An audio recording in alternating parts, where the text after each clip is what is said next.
Em uma metrópole vibrante como São Paulo, segredos sombrios podem se esconder sob a superfície. Há mais de 3 décadas, um mistério perturbador emergiu das águas da represa Billings, desafiando a lógica e a ciência forense. Este é um caso que continua a assombrar investigadores e entusiastas do inexplicável. A história começa com uma descoberta chocante, um corpo que apresentava características tão incomuns que desafiariam qualquer explicação convencional. Em 1988, o Brasil foi confrontado com um enigma que permanece sem solução até hoje. Uma vítima, um homem, encontrado em circunstâncias que pareciam saídas de um pesadelo. Olá! Sejam todos muito bem-vindos para mais um caso intrigante, misterioso e perturbador, que até hoje permanece sem uma explicação plausível, desafiando até mesmo os mais experientes especialistas. Era um dia como outro qualquer para os funcionários da Sabesp, a Companhia de Saneamento de São Paulo. No entanto, a rotina foi quebrada por uma visão macabra. Em uma área isolada da represa, eles se depararam com um corpo. O que se seguiu foi uma cena que desafiaria a compreensão. Devido às políticas de restrição do YouTube, não exibiremos as imagens por se tratar de conteúdo sensível e impactante. O corpo do homem ainda não identificado apresentava uma ausência completa de sangue, tanto externamente quanto em seu interior. Era como se cada gota tivesse sido drenada. Partes específicas do corpo haviam sido removidas com uma precisão assustadora. Os olhos, a língua, os lábios e as orelhas simplesmente não estavam lá. A natureza dessas remoções era particularmente inquietante. Os cortes eram limpos, precisos e de forma perturbadora, simétricos. Não havia sinais de violência bruta ou desorganizada.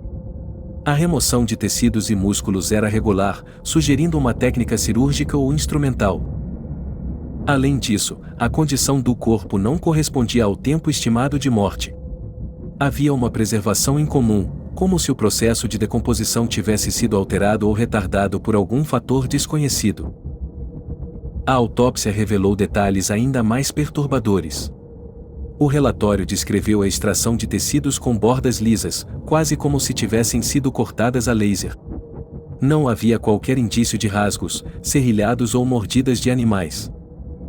Pequenas perfurações circulares foram notadas no corpo, assemelhando-se a marcas de cauterização. Essas marcas sugeriam o uso de calor concentrado ou algum tipo de instrumento que selava os tecidos. Os órgãos internos haviam sido extraídos através de pequenas aberturas, sem a necessidade de grandes incisões.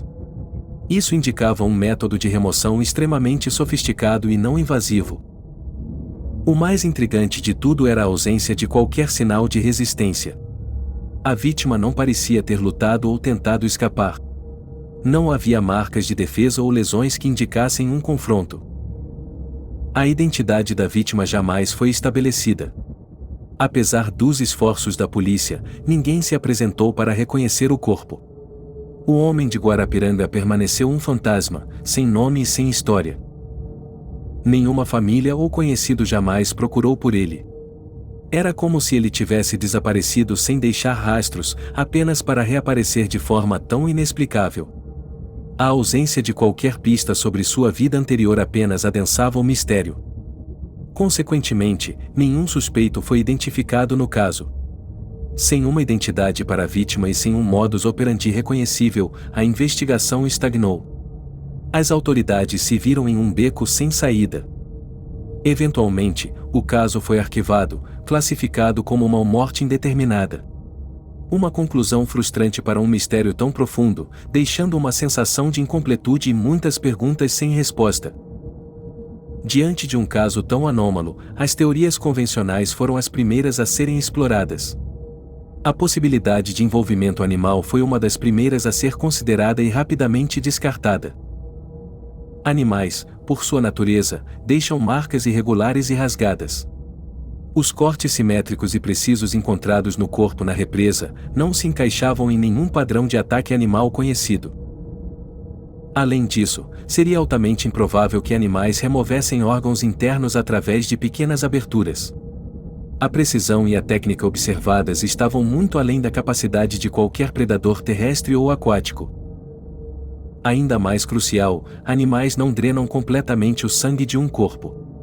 A ausência total de sangue era um dos aspectos mais inexplicáveis do caso, refutando categoricamente a hipótese animal. A teoria de envolvimento criminoso humano também foi rejeitada por especialistas e investigadores. As mutilações não se encaixavam em nenhum padrão conhecido de violência humana da época. Não havia sinais de tortura convencional, rituais satânicos ou qualquer motivação criminosa reconhecível. A precisão e a natureza das remoções eram estranhas a qualquer crime que a polícia já tivesse investigado. Com as explicações convencionais falhando, o caso de Guarapiranga começou a atrair a atenção de pesquisadores de fenômenos anômalos.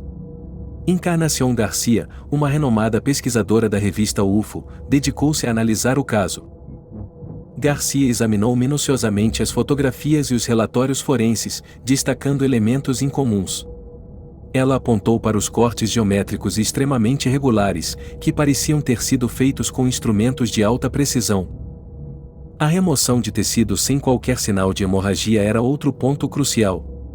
Isso sugeria que o sangue havia sido drenado antes ou durante o processo de mutilação, ou que os vasos sanguíneos foram selados instantaneamente. As pequenas queimaduras circulares, que se assemelhavam a marcas de cauterização, indicavam o uso de calor concentrado. Isso reforçava a ideia de uma intervenção tecnológica ou instrumental. A ausência completa de sangue, tanto no corpo quanto na área circundante, era um fator que desafiava todas as explicações.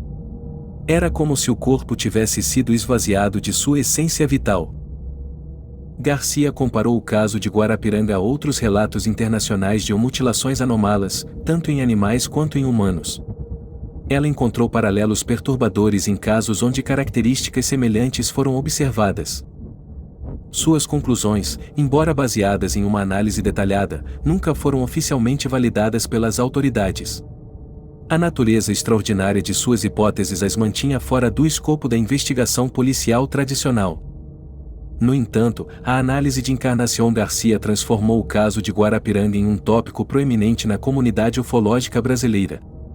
Para muitos, ele se tornou um dos mais fortes indícios de uma intervenção não humana. Mais de 3 décadas se passaram desde aquela descoberta macabra na represa de Guarapiranga.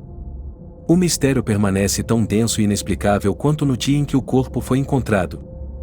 Nenhuma nova evidência surgiu, nenhuma testemunha se apresentou, e nenhuma teoria conseguiu explicar de forma satisfatória todos os aspectos bizarros do caso. Ele continua a ser um ponto de interrogação na história criminal e ufológica do Brasil. O que realmente aconteceu com o homem de Guarapiranga? Quem ou o que foi responsável por uma mutilação tão precisa e inexplicável? Seria obra de uma mente humana doentia, de uma tecnologia desconhecida, ou de algo além da nossa compreensão?